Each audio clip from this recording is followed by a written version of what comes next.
KaraokeBooks. The History of the Peloponnesian War. Written by Thucydides. Translated by Richard Crawley. Audiobook. Chapter 14.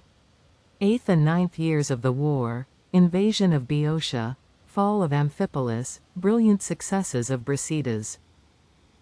The same summer the Mytileneans were about to fortify Antandris, as they had intended, when Demodocus and Aristides, the commanders of the Athenian squadron engaged in levying subsidies, heard on the Hellespont of what was being done to the place, Lamachus their colleague having sailed with 10 ships into the Pontus, and conceived fears of its becoming a second Anaia, the place in which the Samian exiles had established themselves to annoy Samos, helping the Peloponnesians by sending pilots to their navy, and keeping the city in agitation and receiving all its outlaws. They accordingly got together a force from the allies and set sail, defeated in battle the troops that met them from Antandris, and retook the place. Not long after, Lamachus, who had sailed into the Pontus, lost his ships at anchor in the river Calix, in the territory of Heraclea, rain having fallen in the interior and the flood coming suddenly down upon them, and himself and his troops passed by land through the Bithynian Thracians on the Asiatic side, and arrived at Chalcedon, the Megarian colony at the mouth of the Pontus. The same summer the Athenian general, Demosthenes, arrived at Naupactus with 40 ships immediately after the return from the Megarid.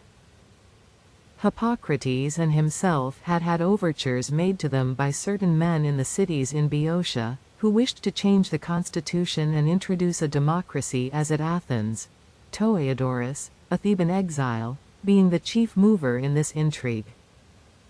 The seaport town of Siphae, in the Bay of Chrysae, in the Thespian territory, was to be betrayed to them by one party,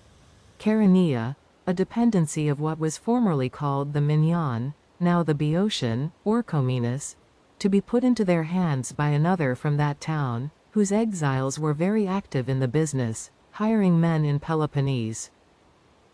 Some Phocians also were in the plot, Chaeronea being the frontier town of Boeotia and close to Phanotis in Phocia. Meanwhile the Athenians were to seize Delium, the sanctuary of Apollo, in the territory of Tanagra looking towards Euboea, and all these events were to take place simultaneously upon a day appointed, in order that the Boeotians might be unable to unite to oppose them at Delium, being everywhere detained by disturbances at home. Should the enterprise succeed, and Delium be fortified, its authors confidently expected that even if no revolution should immediately follow in Boeotia, yet with these places in their hands, and the country being harassed by incursions, and a refuge in each instance near for the partisans engaged in them, things would not remain as they were, but that the rebels being supported by the Athenians and the forces of the oligarchs divided, it would be possible after a while to settle matters according to their wishes. Such was the plot in contemplation. Hippocrates with a force raised at home awaited the proper moment to take the field against the Boeotians, while he sent on Demosthenes with the 40 ships above mentioned to Naupactus, to raise in those parts an army of Acarnanians and of the other allies, and sail and receive Siphae from the conspirators, a day having been agreed on for the simultaneous execution of both these operations.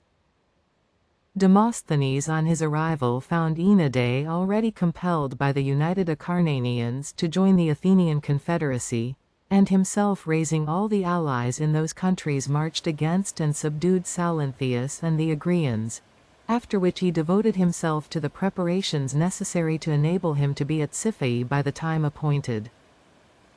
About the same time in the summer, Thucydides set out on his march for the Thracian places with 1,700 heavy infantry, and arriving at Heraclea in Trachis, from thence sent on a messenger to his friends at Pharsalus, to ask them to conduct himself and his army through the country.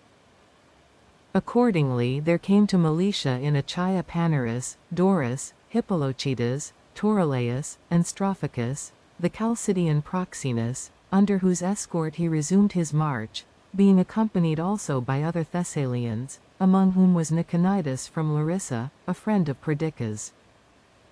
It was never very easy to traverse Thessaly without an escort, and throughout all Hellas for an armed force to pass without leave through a neighbor's country was a delicate step to take. Besides this, the Thessalian people had always sympathized with the Athenians. Indeed, if instead of the customary close oligarchy there had been a constitutional government in Thessaly, he would never have been able to proceed, since even as it was, he was met on his march at the river Enipeus by certain of the opposite party who forbade his further progress, and complained of his making the attempt without the consent of the nation. To this his escort answered that they had no intention of taking him through against their will. They were only friends in attendance on an unexpected visitor. Brasidas himself added that he came as a friend to Thessaly and its inhabitants, his arms not being directed against them but against the Athenians, with whom he was at war, and that although he knew of no quarrel between the Thessalians and Lacedaemonians to prevent the two nations having access to each other's territory, he neither would nor could proceed against their wishes. He could only beg them not to stop him. With this answer they went away, and he took the advice of his escort, and pushed on without halting, before a greater force might gather to prevent him. Thus in the day that he set out from Militia he performed the whole distance to Pharsalus, and encamped on the river Apidanus, and so to Phaseum and from thence to Paraebia. Here his Thessalian escort went back, and the Paraebians, who are subjects of Thessaly, set him down at Dium in the dominions of Perdiccas, a Macedonian town under Mount Olympus, looking towards Thessaly. In this way Brasidas hurried through Thessaly before anyone could be got ready to stop him, and reached Perdiccas and Chalcidice. The departure of the army from Peloponnese had been procured by the Thracian towns in revolt against Athens and by Perdiccas, alarmed at the successes of the Athenians. The Chalcidians thought that they would be the first objects of an Athenian expedition, not that the neighboring towns which had not yet revolted did not also secretly join in the invitation, and Perdiccas also had his apprehensions on account of his old quarrels with the Athenians, although not openly at war with them, and above all wished to reduce Eurybius, king of the Lyncestians. It had been less difficult for them to get an army to leave Peloponnese because of the ill fortune of the Lacedaemonians at the present moment. The attacks of the Athenians upon Peloponnese, and in particular upon Laconia, might, it was hoped, be diverted most effectually by annoying them in return, and by sending an army to their allies, especially as they were willing to maintain it and asked for it to aid them in revolting. The Lacedaemonians were also glad to have an excuse for sending some of the Helots out of the country, for fear that the present aspect of affairs and the occupation of Pylos might encourage them to move. Indeed, fear of their numbers and obstinacy even persuaded the Lacedaemonians to the action which I shall now relate, their policy at all times having been governed by the necessity of taking precautions against them. The Helots were invited by a proclamation to pick out those of their number who claimed to have most distinguished themselves against the enemy, in order that they might receive their freedom, the object being to test them, as it was thought that the first to claim their freedom would be the most high-spirited and the most apt to rebel. As many as 2,000 were selected accordingly, who crowned themselves and went round the temples, rejoicing in their new freedom. The Spartans, however, soon afterwards did away with them, and no one ever knew how each of them perished. The Spartans now therefore gladly sent 700 as heavy infantry with Brasidas, who recruited the rest of his force by means of money in Peloponnese. Brasidas himself was sent out by the Lacedaemonians mainly at his own desire, although the Chalcidians also were eager to have a man so thorough as he had shown himself whenever there was anything to be done at Sparta, and whose after-service abroad proved of the utmost use to his country. At the present moment his just and moderate conduct towards the towns generally succeeded in procuring their revolt, besides the places which he managed to take by treachery, and thus when the Lacedaemonians desired to treat, as they ultimately did, they had places to offer in exchange, and the burden of war meanwhile shifted from Peloponnese. Later on in the war, after the events in Sicily, the present valor and conduct of Brasidas, known by experience to some, by hearsay to others, was what mainly created in the allies of Athens a feeling for the Lacedaemonians. He was the first who went out and showed himself so good a man at all points as to leave behind him the conviction that the rest were like him. Meanwhile, his arrival in the Thracian country no sooner became known to the Athenians than they declared war against Perdiccas, whom they regarded as the author of the expedition, and kept a closer watch on their allies in that quarter. Upon the arrival of Brasidas and his army, Perdiccas immediately started with them and with his own forces against Arabius, son of Bromerus, king of the Lyncestian Macedonians, his neighbor, with whom he had a quarrel and whom he wished to subdue.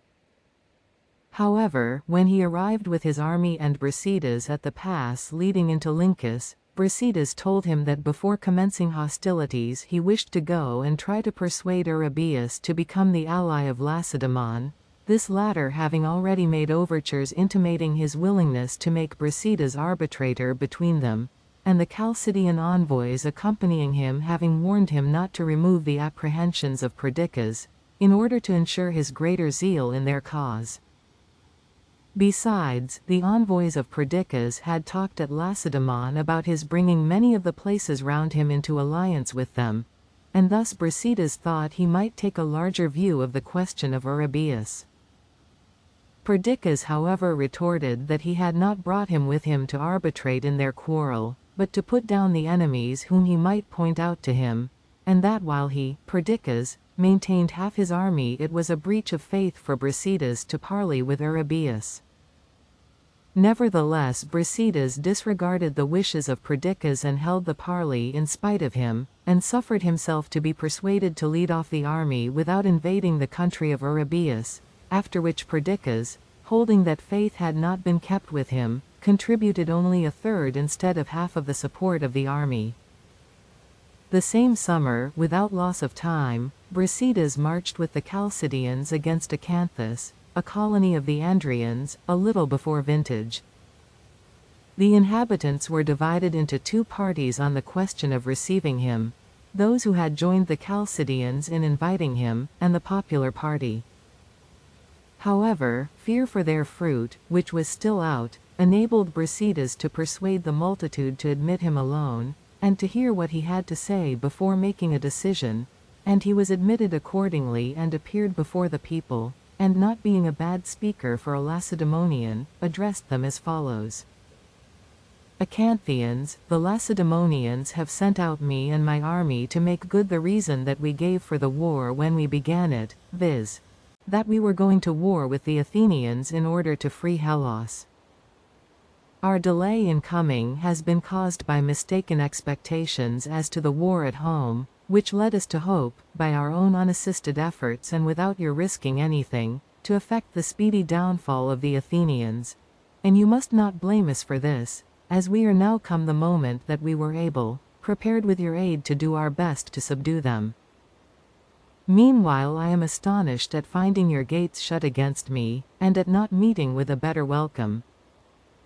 We Lacedaemonians thought of you as allies eager to have us, to whom we should come in spirit even before we were with you in body, and in this expectation undertook all the risks of a march of many days through a strange country, so far did our zeal carry us. It will be a terrible thing if after this you have other intentions, and mean to stand in the way of your own and Hellenic freedom. It is not merely that you oppose me yourselves, but wherever I may go people will be less inclined to join me, on the score that you, to whom I first came, an important town like Acanthus, and prudent men like the Acanthians, refused to admit me. I shall have nothing to prove that the reason which I advance is the true one. It will be said either that there is something unfair in the freedom which I offer, or that I am in insufficient force and unable to protect you against an attack from Athens. Yet when I went with the army which I now have to the relief of Nicaea, the Athenians did not venture to engage me although in greater force than I. and it is not likely they will ever send across sea against you an army as numerous as they had at Nicaea. And for myself, I have come here not to hurt but to free the Hellenes, witness the solemn oaths by which I have bound my government that the allies that I may bring over shall be independent. And besides, my object in coming is not by force or fraud to obtain your alliance, but to offer you mine to help you against your Athenian masters. I protest, therefore, against any suspicions of my intentions after the guarantees which I offer, and equally so against doubts of my ability to protect you, and I invite you to join me without hesitation. Some of you may hang back because they have private enemies, and fear that I may put the city into the hands of a party. None need be more tranquil than they. I am not come here to help this party or that, and I do not consider that I should be bringing you freedom in any real sense, if I should disregard your constitution, and enslave the many to the few or the few to the many. This would be heavier than a foreign yoke, and we Lacedaemonians, instead of being thanked for our pains, should get neither honor nor glory, but, contrariwise, reproaches. The charges which strengthen our hands in the war against the Athenians would on our own showing be merited by ourselves, and more hateful in us than in those who make no pretensions to honesty, as it is more disgraceful for persons of character to take what they covet by fair-seeming fraud than by open force, the one aggression having for its justification the might which fortune gives, the other being simply a piece of clever roguery. A matter which concerns us thus nearly we naturally look to most jealously, and over and above the oaths that I have mentioned, what stronger assurance can you have, when you see that our words, compared with the actual facts, produce the necessary conviction that it is our interest to act as we say? If to these considerations of mine you put in the plea of inability, and claim that your friendly feeling should save you from being hurt by your refusal, if you say that freedom, in your opinion, is not without its dangers, and that it is right to offer it to those who can accept it, but not to force it on any against their will, then I shall take the gods and heroes of your country to witness that I came for your good and was rejected, and shall do my best to compel you by laying waste your land. I shall do so without scruple, being justified by the necessity which constrains me, first, to prevent the Lacedaemonians from being damaged by you, their friends, in the event of your non-adhesion, through the moneys that you pay to the Athenians, and secondly, to prevent the Hellenes from being hindered by you in shaking off their servitude. Otherwise indeed we should have no right to act as we propose, except in the name of some public interest. What call should we Lacedaemonians have to free those who do not wish it? Empire we do not aspire to, it is what we are laboring to put down, and we should wrong the greater number if we allowed you to stand in the way of the independence that we offer to all. Endeavor, therefore, to decide wisely, and strive to begin the work of liberation for the Hellenes, and lay up for yourselves endless renown, while you escape private loss, and cover your commonwealth with glory. Such were the words of Thucydides. The Acanthians, after much had been said on both sides of the question, gave their votes in secret, and the majority, influenced by the seductive arguments of Thucydides and by fear for their fruit, decided to revolt from Athens, not however admitting the army until they had taken his personal security for the oaths sworn by his government before they sent him out, assuring the independence of the allies whom he might bring over. Not long after, Stagirus, a colony of the Andrians, followed their example and revolted. Such were the events of this summer. It was in the first days of the winter following that the places in Boeotia were to be put into the hands of the Athenian generals, Hippocrates and Demosthenes, the latter of whom was to go with his ships to Siphae, the former to Delium. A mistake, however, was made in the days on which they were each to start, and Demosthenes, sailing first to Siphae, with the Acarnanians and many of the allies from those parts on board, failed to effect anything, through the plot having been betrayed by Nicomachus, a Phocian from Phanotis, who told the Lacedaemonians, and they the Boeotians. Succors accordingly flocked in from all parts of Boeotia, Hippocrates not being yet there to make his diversion, and Siphae and Chaeronea were promptly secured, and the conspirators, informed of the mistake, did not venture on any movement in the towns.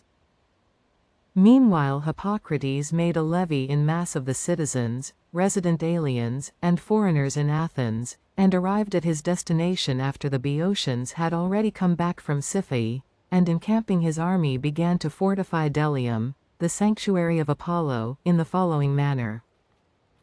A trench was dug all round the temple and the consecrated ground, and the earth thrown up from the excavation was made to do duty as a wall, in which stakes were also planted, the vines round the sanctuary being cut down and thrown in, together with stones and bricks pulled down from the houses near, every means, in short, being used to run up the rampart. Wooden towers were also erected where they were wanted, and where there was no part of the temple buildings left standing, as on the side where the gallery once existing had fallen in. The work was begun on the 3rd day after leaving home, and continued during the 4th, and till dinner-time on the 5th, when most of it being now finished the army removed from Delium about 1.25 miles on its way home. From this point most of the light troops went straight on, while the heavy infantry halted and remained where they were, Hippocrates having stayed behind at Delium to arrange the posts, and to give directions for the completion of such part of the outworks as had been left unfinished. During the days thus employed the Boeotians were mustering at Tanagra, and by the time that they had come in from all the towns, found the Athenians already on their way home. The rest of the 11 Boeotarchs were against giving battle, as the enemy was no longer in Boeotia, the Athenians being just over the European border, when they halted, but Pagondas, son of Aeolidas, one of the Boeotarchs of Thebes, Arianthides, son of Lysimachidas, being the other, and then commander-in-chief, thought it best to hazard a battle. He accordingly called the men to him, company after company, to prevent their all leaving their arms at once, and urged them to attack the Athenians, and stand the issue of a battle, speaking as follows. Boeotians, the idea that we ought not to give battle to the Athenians, unless we came up with them in Boeotia, is one which should never have entered into the head of any of us, your generals. It was to annoy Boeotia that they crossed the frontier and built a fort in our country, and they are therefore, I imagine, our enemies wherever we may come up with them, and from wheresoever they may have come to act as enemies do. And if anyone has taken up with the idea in question for reasons of safety, it is high time for him to change his mind. The party attacked, whose own country is in danger, can scarcely discuss what is prudent with the calmness of men who are in full enjoyment of what they have got, and are thinking of attacking a neighbor in order to get more. It is your national habit, in your country or out of it, to oppose the same resistance to a foreign invader, and when that invader is Athenian, and lives upon your frontier besides, it is doubly imperative to do so. As between neighbors generally, freedom means simply a determination to hold one's own, and with neighbors like these, who are trying to enslave near and far alike, there is nothing for it but to fight it out to the last. Look at the condition of the Euboeans and of most of the rest of Hellas, and be convinced that others have to fight with their neighbors for this frontier or that, but that for his conquest means one frontier for the whole country, about which no dispute can be made, for they will simply come and take by force what we have. So much more have we to fear from this neighbor than from another. Besides, people who, like the Athenians in the present instance, are tempted by pride of strength to attack their neighbors, usually march most confidently against those who keep still, and only defend themselves in their own country, but think twice before they grapple with those who meet them outside their frontier and strike the first blow if opportunity offers. The Athenians have shown us this themselves. The defeat which we inflicted upon them at Coronea, at the time when our quarrels had allowed them to occupy the country, has given great security to Boeotia until the present day. Remembering this, the old must equal their ancient exploits, and the young, the sons of the heroes of that time, must endeavor not to disgrace their native valor, and trusting in the help of the God whose temple has been sacrilegiously fortified, and in the victims which in our sacrifices have proved propitious, we must march against the enemy, and teach him that he must go and get what he wants by attacking someone who will not resist him, but that men whose glory it is to be always ready to give battle for the liberty of their own country, and never unjustly to enslave that of others, will not let him go without a struggle. By these arguments Pagondas persuaded the Boeotians to attack the Athenians, and quickly breaking up his camp led his army forward, it being now late in the day. On nearing the enemy, he halted in a position where a hill intervening prevented the two armies from seeing each other, and then formed and prepared for action. Meanwhile Hippocrates at Delium, informed of the approach of the Boeotians, sent orders to his troops to throw themselves into line, and himself joined them not long afterwards, leaving about 300 horse behind him at Delium, at once to guard the place in case of attack, and to watch their opportunity and fall upon the Boeotians during the battle. The Boeotians placed a detachment to deal with these, and when everything was arranged to their satisfaction appeared over the hill, and halted in the order which they had determined on, to the number of 7,000 heavy infantry, more than 10,000 light troops, 1,000 horse, and 500 targeteers. On their right were the Thebans and those of their province, in the center the Haliartians, Coronaeans, Copaeans, and the other people around the lake, and on the left the Thespians, Tanagrians, and Orchomenians, the cavalry and the light troops being at the extremity of each wing. The Thebans formed 25 shields deep, the rest as they pleased. Such was the strength and disposition of the Boeotian army. On the side of the Athenians, the heavy infantry throughout the whole army formed 8 deep, being in numbers equal to the enemy, with the cavalry upon the two wings. Light troops regularly armed there were none in the army, nor had there ever been any at Athens. Those who had joined in the invasion, though many times more numerous than those of the enemy, had mostly followed unarmed, as part of the levy in mass of the citizens and foreigners at Athens, and having started first on their way home were not present in any number. The armies being now in line and upon the point of engaging, Hippocrates, the general, passed along the Athenian ranks, and encouraged them as follows. Athenians, I shall only say a few words to you, but brave men require no more, and they are addressed more to your understanding than to your courage. None of you must fancy that we are going out of our way to run this risk in the country of another. Fought in their territory, the battle will be for ours. If we conquer, the Peloponnesians will never invade your country without the Boeotian horse, and in one battle you will win Boeotia and in a manner free Attica. Advance to meet them then like citizens of a country in which you all glory as the first in Hellas, and like sons of the fathers who beat them at Enophyta with Myronides and thus gained possession of Boeotia. Hippocrates had got half through the army with his exhortation, when the Boeotians, after a few more hasty words from Pagondas, struck up the paean, and came against them from the hill, the Athenians advancing to meet them, and closing at a run. The extreme wing of neither army came into action, one like the other being stopped by the watercourses in the way, the rest engaged with the utmost obstinacy, shield against shield. The Boeotian left, as far as the center, was worsted by the Athenians.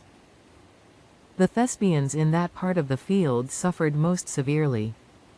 The troops alongside them having given way, they were surrounded in a narrow space and cut down fighting hand to hand. Some of the Athenians also fell into confusion in surrounding the enemy and mistook and so killed each other. In this part of the field the Boeotians were beaten, and retreated upon the troops still fighting, but the right, where the Thebans were, got the better of the Athenians and shoved them further and further back, though gradually at first. It so happened also that Pagondas, seeing the distress of his left, had sent 2 squadrons of horse, where they could not be seen, round the hill, and their sudden appearance struck a panic into the victorious wing of the Athenians, who thought that it was another army coming against them. At length in both parts of the field, disturbed by this panic, and with their line broken by the advancing Thebans, the whole Athenian army took to flight.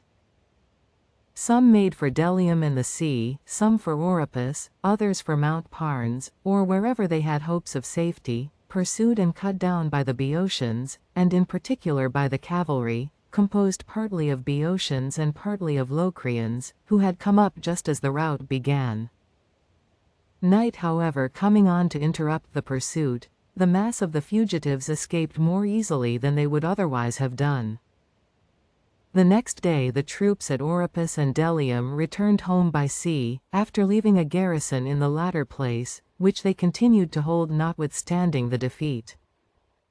The Boeotians set up a trophy, took up their own dead, and stripped those of the enemy, and leaving a guard over them retired to Tanagra, there to take measures for attacking Delium. Meanwhile a herald came from the Athenians to ask for the dead, but was met and turned back by a Boeotian herald, who told him that he would effect nothing until the return of himself the Boeotian herald, and who then went on to the Athenians, and told them on the part of the Boeotians that they had done wrong in transgressing the law of the Hellenes. Of what use was the universal custom protecting the temples in an invaded country, if the Athenians were to fortify Delium and live there, acting exactly as if they were on unconsecrated ground, and drawing and using for their purposes the water which they, the Boeotians, never touched except for sacred uses?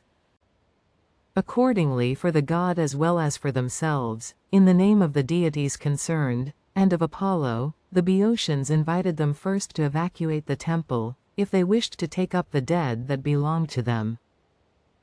After these words from the herald, the Athenians sent their own herald to the Boeotians to say that they had not done any wrong to the temple, and for the future would do it no more harm than they could help, not having occupied it originally in any such design, but to defend themselves from it against those who were really wronging them.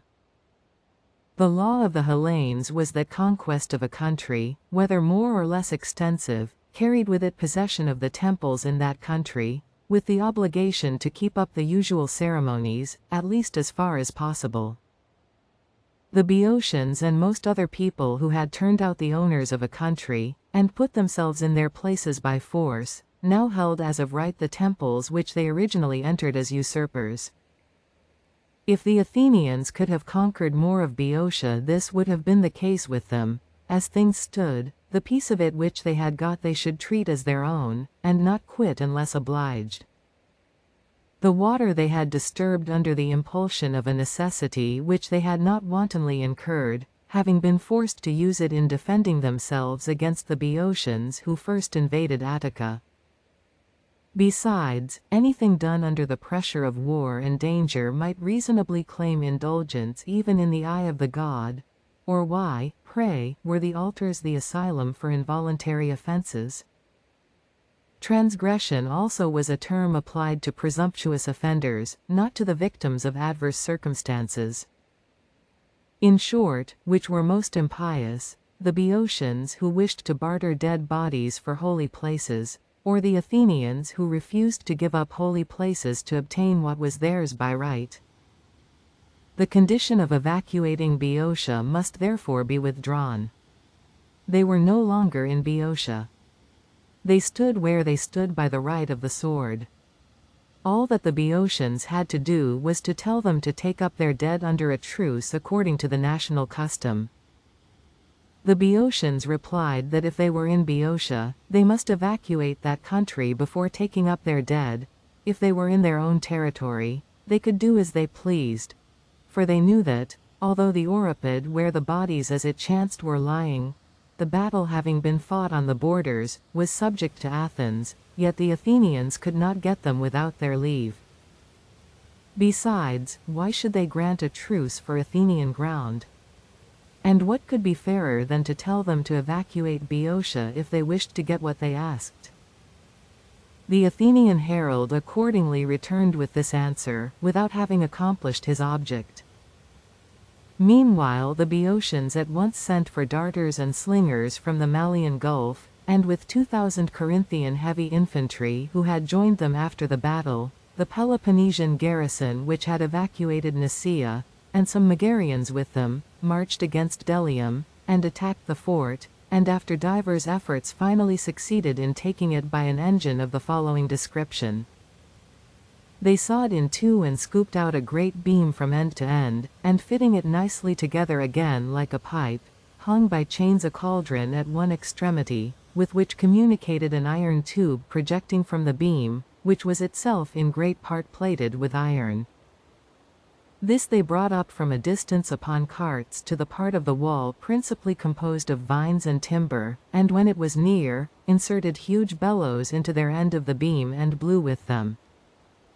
The blast passing closely confined into the cauldron, which was filled with lighted coals, sulphur and pitch, made a great blaze, and set fire to the wall, which soon became untenable for its defenders, who left it and fled, and in this way the fort was taken. Of the garrison some were killed and 200 made prisoners, most of the rest got on board their ships and returned home. Soon after the fall of Delium, which took place 17 days after the battle, the Athenian herald, without knowing what had happened, came again for the dead, which were now restored by the Boeotians, who no longer answered as at first.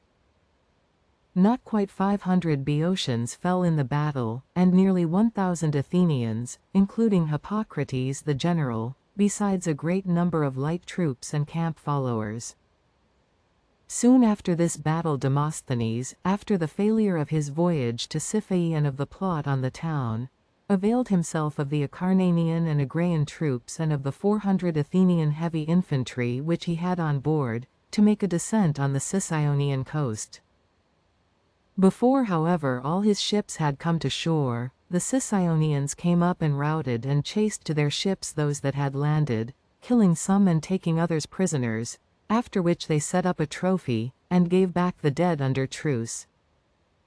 About the same time with the affair of Delium took place the death of Sitalces, king of the Odrysians, who was defeated in battle, in a campaign against the Triballi, Suths, son of Sparadochus, his nephew, succeeding to the kingdom of the Odrysians, and of the rest of Thrace ruled by Sitalces.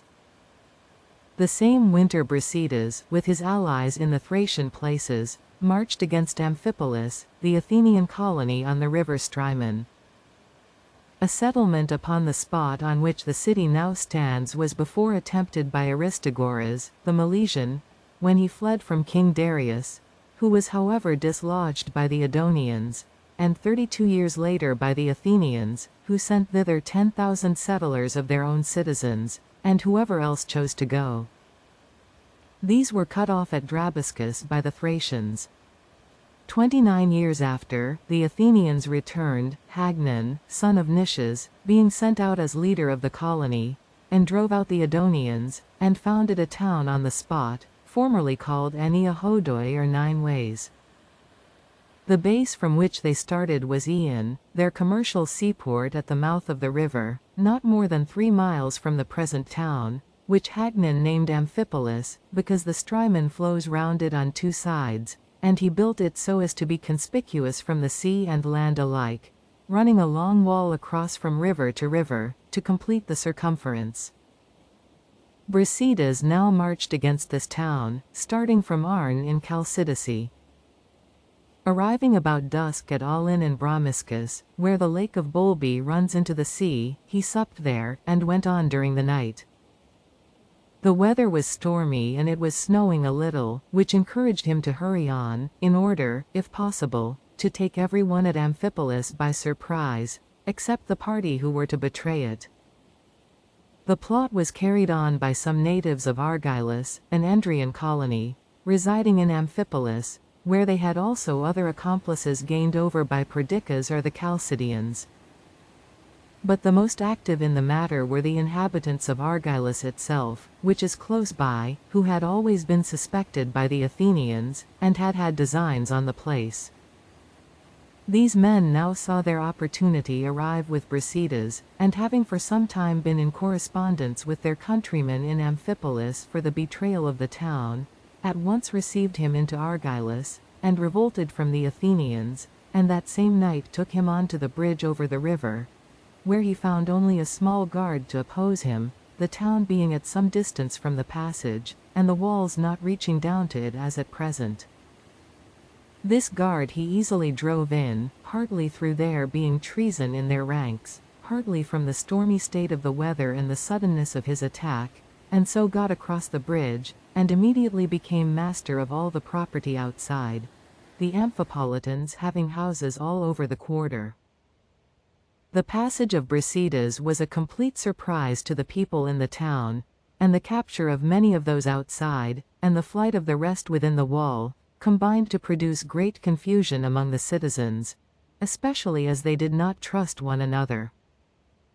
It is even said that if Brasidas, instead of stopping to pillage, had advanced straight against the town, he would probably have taken it. In fact, however, he established himself where he was and overran the country outside, and for the present remained inactive, vainly awaiting a demonstration on the part of his friends within. Meanwhile, the party opposed to the traitors proved numerous enough to prevent the gates being immediately thrown open, and in concert with Eucles, the general, who had come from Athens to defend the place, sent to the other commander in Thrace, Thucydides, son of Olorus, the author of this history, who was at the Isle of Thasos, a Parian colony, half a day's sail from Amphipolis, to tell him to come to their relief. On receipt of this message he at once set sail with 7 ships which he had with him, in order, if possible, to reach Amphipolis in time to prevent its capitulation, or in any case to save Ion. Meanwhile Brasidas, afraid of succors arriving by sea from Thasos, and learning that Thucydides possessed the right of working the gold mines in that part of Thrace, and had thus great influence with the inhabitants of the continent, hastened to gain the town, if possible, before the people of Amphipolis should be encouraged by his arrival to hope that he could save them by getting together a force of allies from the sea and from Thrace, and so refused to surrender. He accordingly offered moderate terms, proclaiming that any of the Amphipolitans and Athenians who chose, might continue to enjoy their property with full rights of citizenship, while those who did not wish to stay had 5 days to depart, taking their property with them. The bulk of the inhabitants, upon hearing this, began to change their minds, especially as only a small number of the citizens were Athenians, the majority having come from different quarters, and many of the prisoners outside had relations within the walls. They found the proclamation a fair one in comparison of what their fear had suggested, the Athenians being glad to go out, as they thought they ran more risk than the rest, and further, did not expect any speedy relief, and the multitude generally being content at being left in possession of their civic rights, and at such an unexpected reprieve from danger. The partisans of Brasidas now openly advocated this course, seeing that the feeling of the people had changed, and that they no longer gave ear to the Athenian general present, and thus the surrender was made and Brasidas was admitted by them on the terms of his proclamation. In this way they gave up the city, and late in the same day Thucydides and his ships entered the harbour of Ion, Brasidas having just got hold of Amphipolis, and having been within a night of taking Ion. Had the ships been less prompt in relieving it, in the morning it would have been his. After this Thucydides put all in order at Ion to secure it against any present or future attack of Brasidas, and received such as had elected to come there from the interior according to the terms agreed on. Meanwhile Brasidas suddenly sailed with a number of boats down the river to Ion to see if he could not seize the point running out from the wall, and so command the entrance. At the same time he attempted it by land, but was beaten off on both sides and had to content himself with arranging matters at Amphipolis and in the neighborhood. Myrsinus, an Edonian town, also came over to him, the Edonian king Pittacus having been killed by the sons of Goaxus and his own wife Braro, and Galepsus and Essum, which are Thasian colonies, not long after followed its example. Perdiccas too came up immediately after the capture and joined in these arrangements. The news that Amphipolis was in the hands of the enemy caused great alarm at Athens. Not only was the town valuable for the timber it afforded for shipbuilding, and the money that it brought in, but also, although the escort of the Thessalians gave the Lacedaemonians a means of reaching the allies of Athens as far as the Strymon, yet as long as they were not masters of the bridge but were watched on the side of Aean by the Athenian galleys, and on the land side impeded by a large and extensive lake formed by the waters of the river, it was impossible for them to go any further. Now, on the contrary, the path seemed open.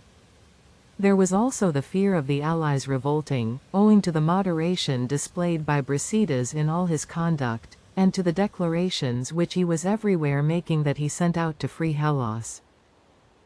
The towns subject to the Athenians, hearing of the capture of Amphipolis and of the terms accorded to it, and of the gentleness of Brasidas, felt most strongly encouraged to change their condition, and sent secret messages to him, begging him to come on to them, each wishing to be the first to revolt. Indeed, there seemed to be no danger in so doing. Their mistake in their estimate of the Athenian power was as great as that power afterwards turned out to be, and their judgment was based more upon blind wishing than upon any sound prevision, for it is a habit of mankind to entrust to careless hope what they long for, and to use sovereign reason to thrust aside what they do not fancy. Besides the late severe blow which the Athenians had met with in Boeotia, joined to the seductive, though untrue, statements of Brasidas, about the Athenians not having ventured to engage his single army at Nicaea, made the allies confident, and caused them to believe that no Athenian force would be sent against them. Above all, the wish to do what was agreeable at the moment, and the likelihood that they should find the Lacedaemonians full of zeal at starting, made them eager to venture. Observing this, the Athenians sent garrisons to the different towns, as far as was possible at such short notice and in winter, while Brasidas sent dispatches to Lacedaemon asking for reinforcements, and himself made preparations for building galleys in the Strymon. The Lacedaemonians, however, did not send him any, partly through envy on the part of their chief men, partly because they were more bent on recovering the prisoners of the island and ending the war.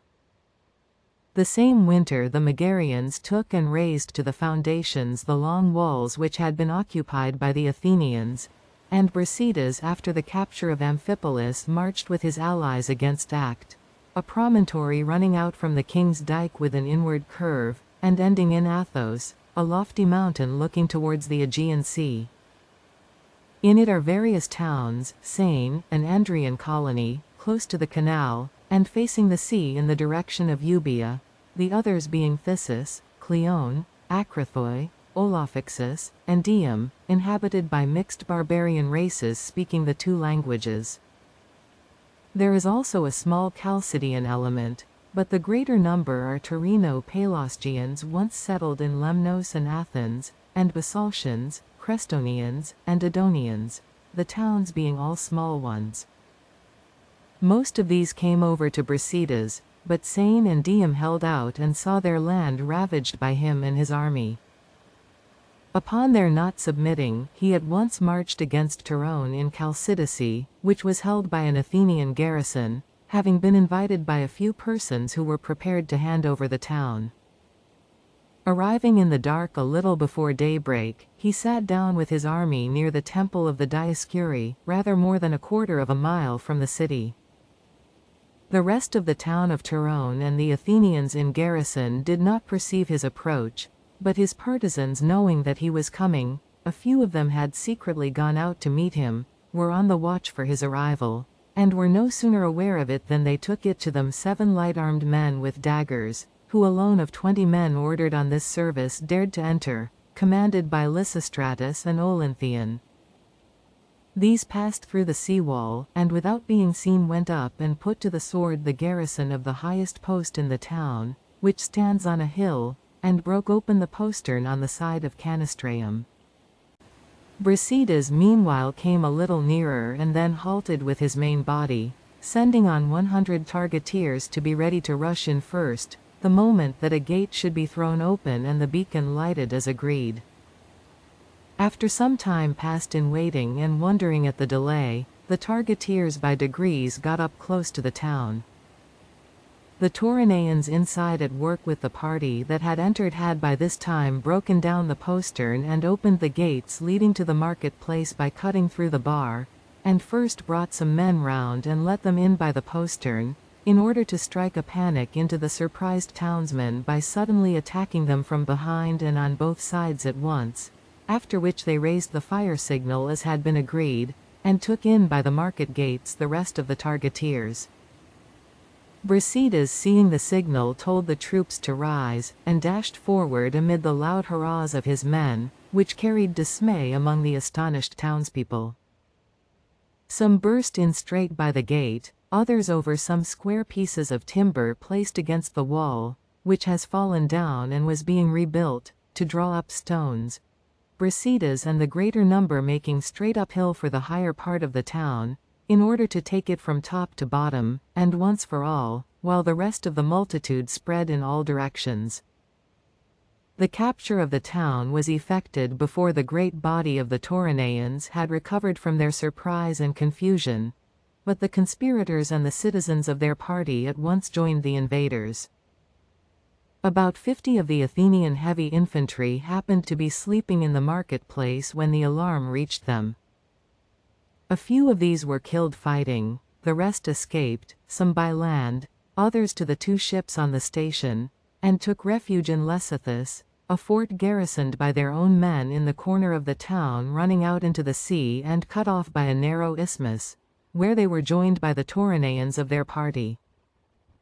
Day now arrived, and the town being secured, Brasidas made a proclamation to the Tauronaeans who had taken refuge with the Athenians, to come out, as many as chose, to their homes without fearing for their rights or persons, and sent a herald to invite the Athenians to accept a truce, and to evacuate Lecythus with their property, as being Chalcidian ground.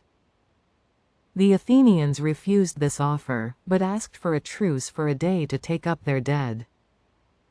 Brasidas granted it for 2 days, which he employed in fortifying the houses near, and the Athenians in doing the same to their positions.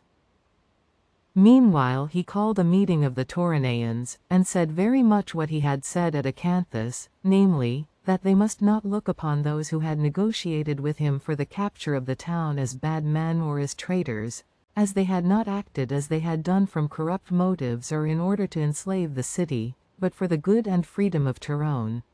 Nor again must those who had not shared in the enterprise fancy that they would not equally reap its fruits, as he had not come to destroy either city or individual.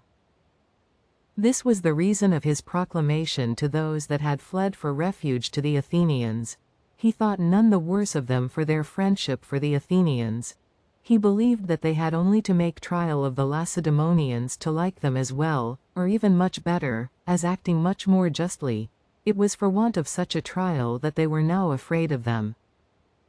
Meanwhile he warned all of them to prepare to be staunch allies, and for being held responsible for all faults in future. For the past, they had not wronged the Lacedaemonians but had been wronged by others who were too strong for them, and any opposition that they might have offered him could be excused.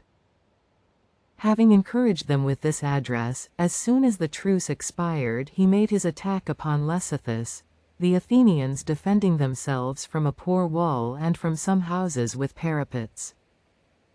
One day they beat him off, the next the enemy were preparing to bring up an engine against them from which they meant to throw fire upon the wooden defences, and the troops were already coming up to the point where they fancied they could best bring up the engine, and where place was most assailable. Meanwhile the Athenians put a wooden tower upon a house opposite, and carried up a quantity of jars and casks of water and big stones, and a large number of men also climbed up. The house thus laden too heavily suddenly broke down with a loud crash, at which the men who were near and saw it were more vexed than frightened, but those not so near, and still more those furthest off, thought that the place was already taken at that point, and fled in haste to the sea and the ships. Brasidas, perceiving that they were deserting the parapet, and seeing what was going on, dashed forward with his troops, and immediately took the fort, and put to the sword all whom he found in it. In this way the place was evacuated by the Athenians, who went across in their boats and ships to Pallene. Now there is a temple of Athene in Lecythus, and Brasidas had proclaimed in the moment of making the assault that he would give 30 silver minae to the man first on the wall. Being now of opinion that the capture was scarcely due to human means, he gave the 30 minae to the goddess for her temple, and razed and cleared Lecythus, and made the whole of it consecrated ground. The rest of the winter he spent in settling the places in his hands, and in making designs upon the rest, and with the expiration of the winter the 8th year of this war ended. In the spring of the summer following, the Lacedaemonians and Athenians made an armistice for a year, the Athenians thinking that they would thus have full leisure to take their precautions before Brasidas could procure the revolt of any more of their towns, and might also, if it suited them, conclude a general peace, the Lacedaemonians divining the actual fears of the Athenians, and thinking that after once tasting a respite from trouble and misery they would be more disposed to consent to a reconciliation, and to give back the prisoners, and make a treaty for the longer period. The great idea of the Lacedaemonians was to get back their men while Brasidas's good fortune lasted. Further successes might make the struggle a less unequal one in Chalcidice, but would leave them still deprived of their men, and even in Chalcidice not more than a match for the Athenians and by no means certain of victory. An armistice was accordingly concluded by Lacedaemon and her allies upon the terms following. 1. As to the temple and oracle of the Pythian Apollo, we are agreed that whosoever will shall have access to it, without fraud or fear, according to the usages of his forefathers. The Lacedaemonians and the allies present agree to this, and promise to send heralds to the Boeotians and Phocians, and to do their best to persuade them to agree likewise. 2. As to the treasure of the god, we agree to exert ourselves to detect all malversators, truly and honestly following the customs of our forefathers, we and you and all others willing to do so, all following the customs of our forefathers. As to these points the Lacedaemonians and the other allies are agreed as has been said. 3.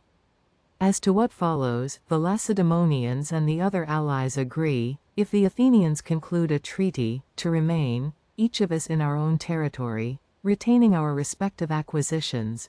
the garrison in Coryphasium keeping within Bufrus and Timaeus, that in Cythera attempting no communication with the Peloponnesian confederacy, neither we with them, nor they with us, that in Nicaea and Minoa not crossing the road leading from the gates of the temple of Nissus to that of Poseidon and from thence straight to the bridge at Minoa, the Megarians and the allies being equally bound not to cross this road, and the Athenians retaining the island they have taken, without any communication on either side, as to Trozen, each side retaining what it has, and as was arranged with the Athenians. 4. As to the use of the sea, so far as refers to their own coast and to that of their confederacy, that the Lacedaemonians and their allies may voyage upon it in any vessel rowed by oars and of not more than 500 talents tonnage, not a vessel of war. 5. That all heralds and embassies, with as many attendants as they please, for concluding the war and adjusting claims, shall have free passage, going and coming, to Peloponnese or Athens by land and by sea. 6. That during the truce, deserters whether bond or free shall be received neither by you, nor by us. 7. Further, that satisfaction shall be given by you to us and by us to you according to the public law of our several countries, all disputes being settled by law without recourse to hostilities. The Lacedaemonians and allies agree to these articles, but if you have anything fairer or juster to suggest, come to Lacedaemon and let us know.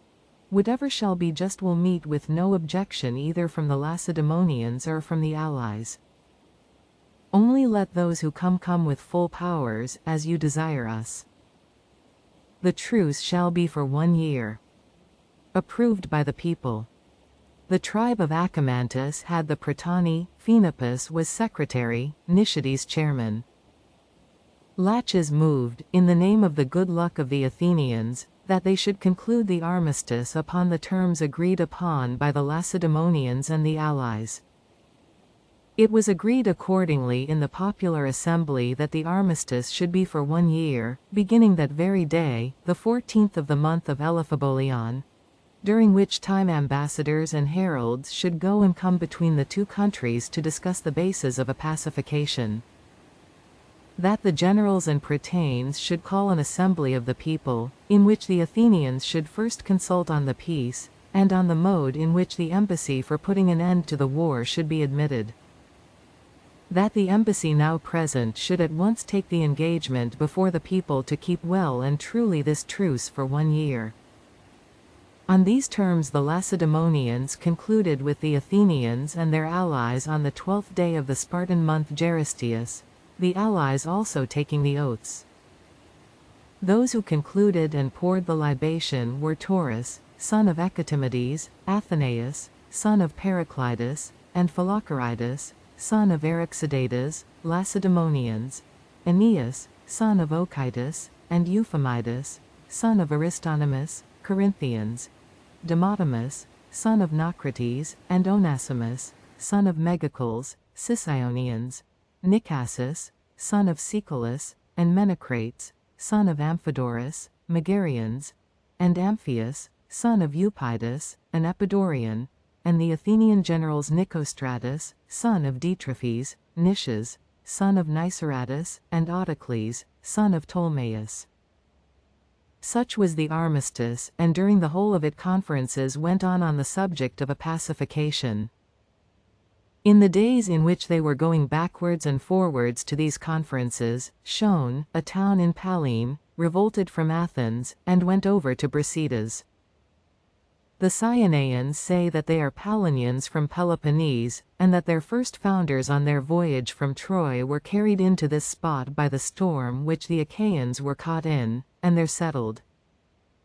The Cyaneans had no sooner revolted than Brasidas crossed over by night to Shone, with a friendly galley ahead and himself in a small boat some way behind, his idea being that if he fell in with a vessel larger than the boat he would have the galley to defend him, while a ship that was a match for the galley would probably neglect the small vessel to attack the large one, and thus leave him time to escape.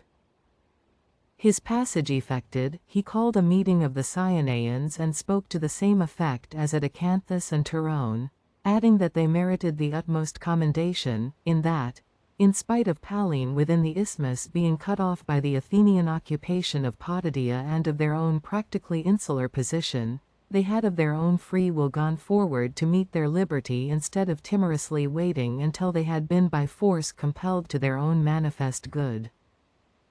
This was a sign that they would valiantly undergo any trial, however great, and if he should order affairs as he intended, he should count them among the truest and sincerest friends of the Lacedaemonians, and would in every other way honor them. The Cyaneans were elated by his language, and even those who had at first disapproved of what was being done catching the general confidence, they determined on a vigorous conduct of the war, and welcomed Brasidas with all possible honors, publicly crowning him with a crown of gold as the liberator of Hellas,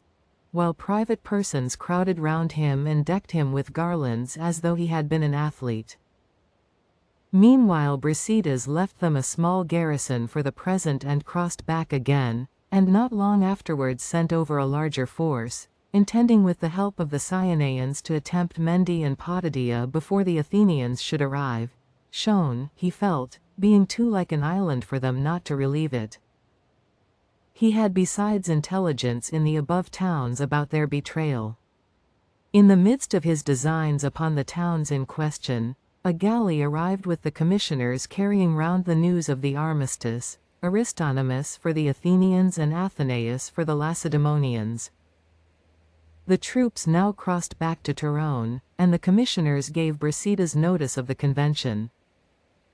All the Lacedaemonian allies in Thrace accepted what had been done, and Aristonomus made no difficulty about the rest, but finding, on counting the days, that the Cyaneans had revolted after the date of the convention, refused to include them in it. To this Brasidas earnestly objected, asserting that the revolt took place before, and would not give up the town. Upon Aristonomus reporting the case to Athens, the people at once prepared to send an expedition to Shoan. Upon this, envoys arrived from Lacedaemon, alleging that this would be a breach of the truce, and laying claim to the town upon the faith of the assertion of Brasidas, and meanwhile offering to submit the question to arbitration. Arbitration, however, was what the Athenians did not choose to risk, being determined to send troops at once to the place, and furious at the idea of even the islanders now daring to revolt, in a vain reliance upon the power of the Lacedaemonians by land. Besides, the facts of the revolt were rather as the Athenians contended, the Cyaneans having revolted 2 days after the convention. Cleon accordingly succeeded in carrying a decree to reduce and put to death the Cyaneans, and the Athenians employed the leisure which they now enjoyed in preparing for the expedition. Meanwhile Mende revolted, a town in Pallene and a colony of the Eretrians, and was received without scruple by Brasidas, in spite of its having evidently come over during the armistice, on account of certain infringements of the truce alleged by him against the Athenians. This audacity of Mende was partly caused by seeing Brasidas forward in the matter and by the conclusions drawn from his refusal to betray Shoan,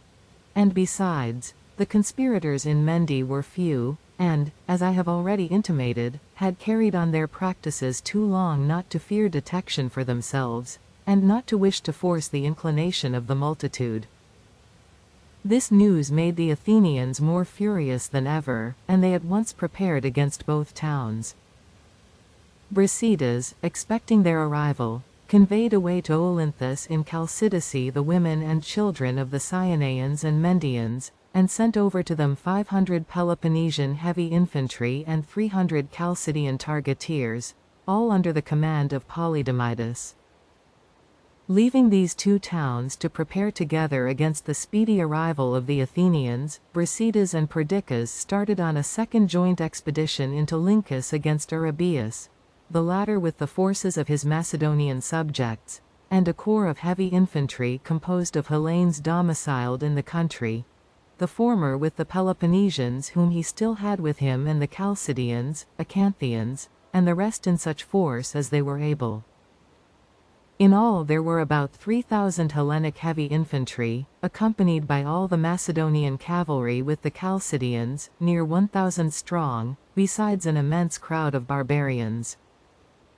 On entering the country of Arabius, they found the Lyncestians encamped awaiting them, and themselves took up a position opposite. The infantry on either side were upon a hill, with a plain between them, into which the horse of both armies first galloped down and engaged a cavalry action.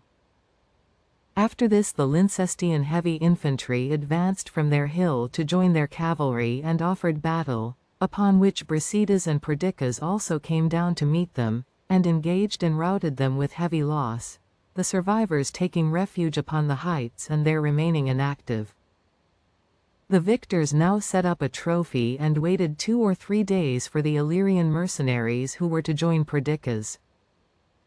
Perdiccas then wished to go on and attack the villages of Arabius, and to sit still no longer. But Brasidas, afraid that the Athenians might sail up during his absence, and of something happening to Mende, and seeing besides that the Illyrians did not appear, far from seconding this wish was anxious to return.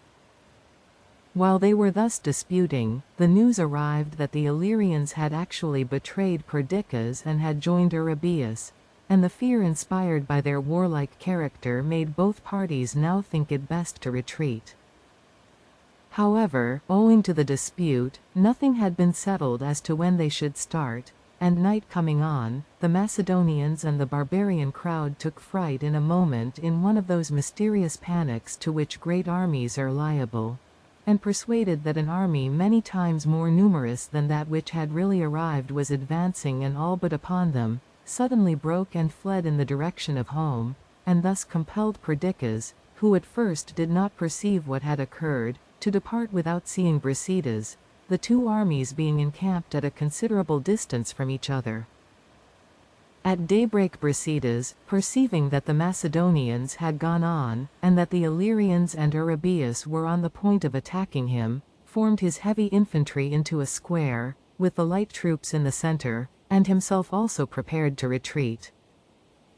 Posting his youngest soldiers to dash out wherever the enemy should attack them, he himself with 300 picked men in the rear intended to face about during the retreat and beat off the most forward of their assailants. Meanwhile, before the enemy approached, he sought to sustain the courage of his soldiers with the following hasty exhortation. Peloponnesians, if I did not suspect you of being dismayed at being left alone to sustain the attack of a numerous and barbarian enemy, I should just have said a few words to you as usual without further explanation. As it is, in the face of the desertion of our friends and the numbers of the enemy, I have some advice and information to offer, which, brief as they must be, will, I hope, suffice for the more important points. The bravery that you habitually display in war does not depend on your having allies at your side in this or that encounter, but on your native courage, nor have numbers any terrors for citizens of states like yours, in which the many do not rule the few, but rather the few the many, owing their position to nothing else than to superiority in the field. Inexperience now makes you afraid of barbarians, and yet the trial of strength which you had with the Macedonians among them, and my own judgment, confirmed by what I hear from others, should be enough to satisfy you that they will not prove formidable. Where an enemy seems strong but is really weak, a true knowledge of the facts makes his adversary the bolder, just as a serious antagonist is encountered most confidently by those who do not know him. Thus the present enemy might terrify an inexperienced imagination. They are formidable in outward bulk, their loud yelling is unbearable, and the brandishing of their weapons in the air has a threatening appearance. But when it comes to real fighting with an opponent who stands his ground, they are not what they seemed. They have no regular order that they should be ashamed of deserting their positions when hard pressed. Flight and attack are with them equally honorable, and afford no test of courage, their independent mode of fighting never leaving anyone who wants to run away without a fair excuse for so doing. In short, they think frightening you at a secure distance a surer game than meeting you hand to hand, otherwise they would have done the one and not the other. You can thus plainly see that the terrors with which they were at first invested are in fact trifling enough, though to the eye and ear very prominent. Stand your ground therefore when they advance, and again wait your opportunity to retire in good order, and you will reach a place of safety all the sooner, and will know forever afterwards that rabble such as these, to those who sustain their first attack, do but show off their courage by threats of the terrible things that they are going to do, at a distance, but with those who give way to them are quick enough to display their heroism in pursuit when they can do so without danger. With this brief address Brasidas began to lead off his army.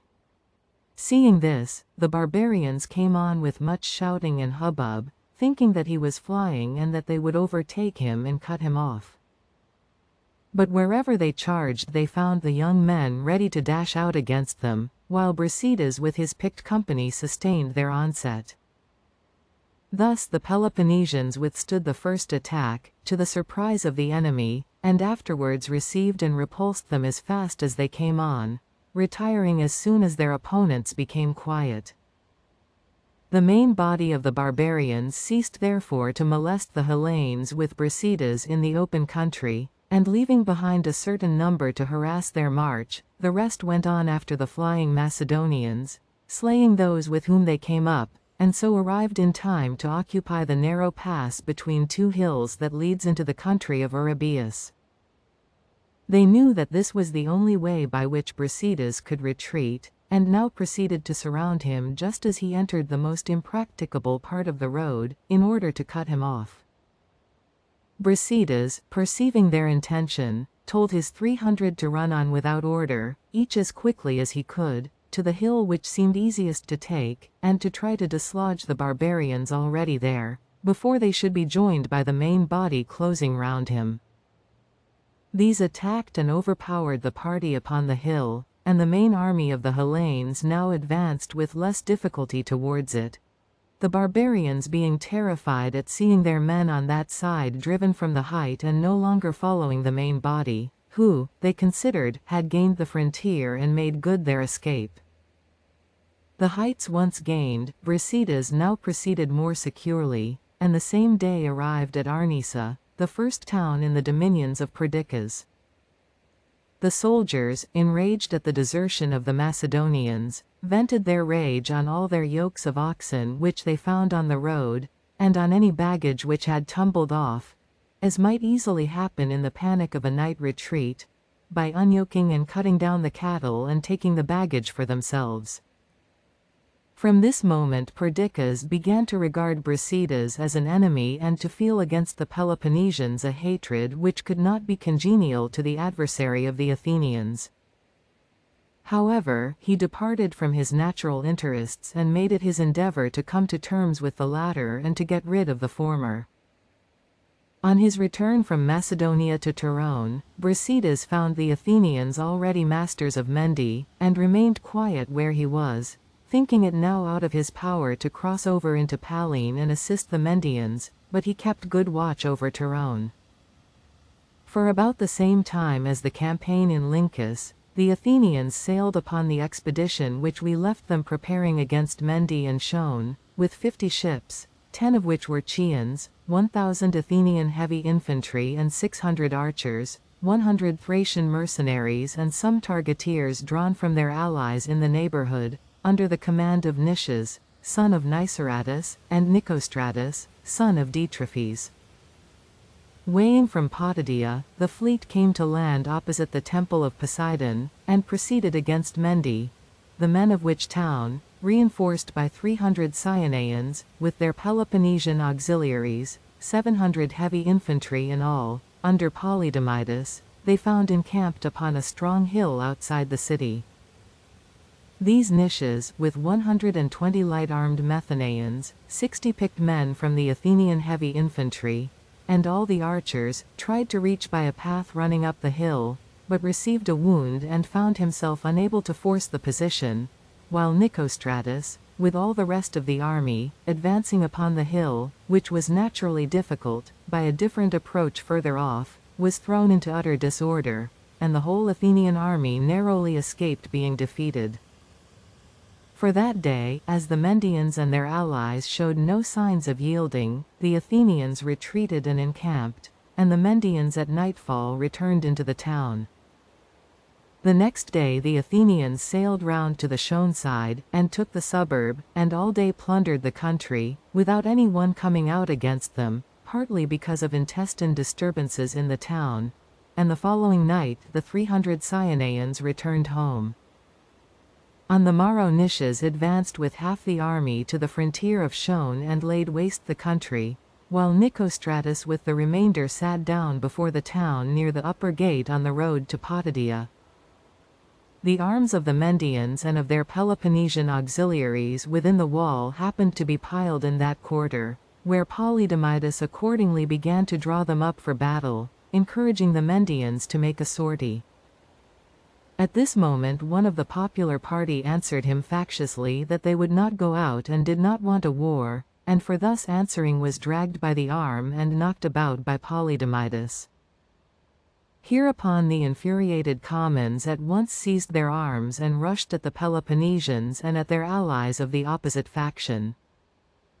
The troops thus assaulted were at once routed, partly from the suddenness of the conflict and partly through fear of the gates being opened to the Athenians, with whom they imagined that the attack had been concerted.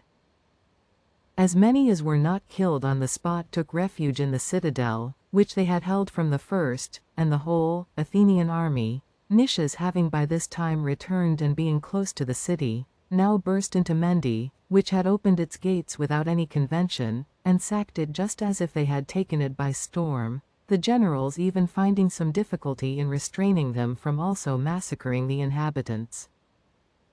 After this the Athenians told the Mendians that they might retain their civil rights, and themselves judge the supposed authors of the revolt, and cut off the party in the citadel by a wall built down to the sea on either side, appointing troops to maintain the blockade. Having thus secured Mendi, they proceeded against Shone. The Cyaneans and Peloponnesians marched out against them, occupying a strong hill in front of the town, which had to be captured by the enemy before they could invest the place. The Athenians stormed the hill, defeated and dislodged its occupants, and, having encamped and set up a trophy, prepared for the work of circumvallation. Not long after they had begun their operations, the auxiliaries besieged in the citadel of Mendi forced the guard by the seaside and arrived by night at Shone, into which most of them succeeded in entering, passing through the besieging army. While the investment of Shone was in progress, Perdiccas sent a herald to the Athenian generals and made peace with the Athenians, through spite against Brasidas for the retreat from Lyncus, from which moment indeed he had begun to negotiate. The Lacedaemonian Ischagoras was just then upon the point of starting with an army overland to join Brasidas, and Perdiccas, being now required by Nicias to give some proof of the sincerity of his reconciliation to the Athenians, and being himself no longer disposed to let the Peloponnesians into his country, put in motion his friends in Thessaly, with whose chief men he always took care to have relations, and so effectually stopped the army and its preparation that they did not even try the Thessalians. Ischagoras himself, however, with Amenias and Aristeus, succeeded in reaching Brasidas. They had been commissioned by the Lacedaemonians to inspect the state of affairs, and brought out from Sparta, in violation of all precedent, some of their young men to put in command of the towns, to guard against their being entrusted to the persons upon the spot. Brasidas accordingly placed Clearidas, son of Cleonymus, in Amphipolis, and Pasitelidas, son of Hegesander, in Torone. The same summer the Thebans dismantled the wall of the Thespians on the charge of Atticism, having always wished to do so, and now finding it an easy matter, as the flower of the Thespian youth had perished in the battle with the Athenians. The same summer also the temple of Hera at Argos was burned down, through Chrysis, the priestess, placing a lighted torch near the garlands and then falling asleep, so that they all caught fire and were in a blaze before she observed it. Chrysis that very night fled to Phlius for fear of the Argives, who, agreeably to the law in such a case, appointed another priestess named Phaenis. Chrysis at the time of her flight had been priestess for 8 years of the present war and half the 9th. At the close of the summer the investment of Shone was completed, and the Athenians, leaving a detachment to maintain the blockade, returned with the rest of their army. During the winter following, the Athenians and Lacedaemonians were kept quiet by the armistice, but the Mantineans and Tegeans, and their respective allies, fought a battle at Laodiceum, in the Orosthid. The victory remained doubtful, as each side routed one of the wings opposed to them, and both set up trophies and sent spoils to Delphi. After heavy loss on both sides the battle was undecided, and night interrupted the action, yet the Tegeans passed the night on the field and set up a trophy at once, while the Mantineans withdrew to Bucolion and set up theirs afterwards. At the close of the same winter, in fact almost in spring, Brasidas made an attempt upon Potidaea. He arrived by night, and succeeded in planting a ladder against the wall without being discovered, the ladder being planted just in the interval between the passing round of the bell and the return of the man who brought it back. Upon the garrison, however, taking the alarm immediately afterwards, before his men came up, he quickly led off his troops, without waiting until it was day. So ended the winter and the 9th year of this war of which Thucydides is the historian. If you liked what you heard, please subscribe to the channel.